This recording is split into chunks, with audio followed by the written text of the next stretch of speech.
লালমনিরহাটে আন্তর্জাতিক নারী দিবস উপলক্ষে আলোচনা সভা অনুষ্ঠিত।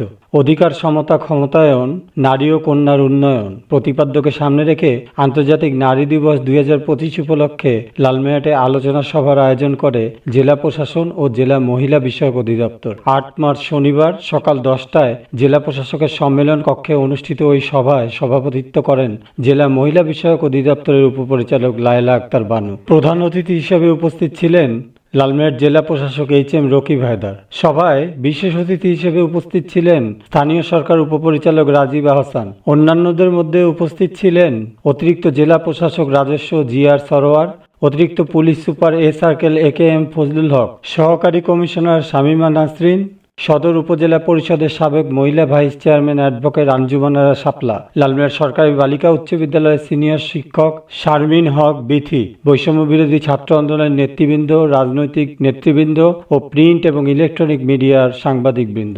সভায় বক্তারা বিশ্বজুড়ে নারী ও পুরুষের সমতা নিশ্চিত করা এবং নারীদের প্রতি সব রকমের অন্যায়, অত্যাচার, নির্যাতন, অবিচার ও বৈষম্য নিরসন করতে সকলকে এক হয়ে কাজ করার আহ্বান জানান। সকলের তরে, নারীরা নারীর তরে, পুরুষরা পুরুষের তরে, পুরুষরা নারীর তরে, নারীরা পুরুষের তরে। এভাবে আমাদের পৃথিবী এগিয়ে যাবে, আমরা একটা সুন্দর পৃথিবী পাবো এবং পৃথিবী যদি আমরা সুন্দরভাবে লালন পালন করতে পারি তাহলে আমরা সুন্দর পরকাল পাবো। কিভাবে পাবো সেখানে বলা আছে, অন্য নারীরা পুরুষের জন্য পরকালে যাওয়ার ক্ষেত্রে যে প্রতিবন্ধকতা আছে সেটা সরিয়ে আমাদেরকে কিন্তু বলে না 3টা পুরুষ সন্তান লালন পালন করলে তুমি বেঁচতে দেবে না। বলা আছে একজন কন্যা, 3জন কন্যার কথা বলা আছে, আবার 3জন বোনের কথা বলা আছে।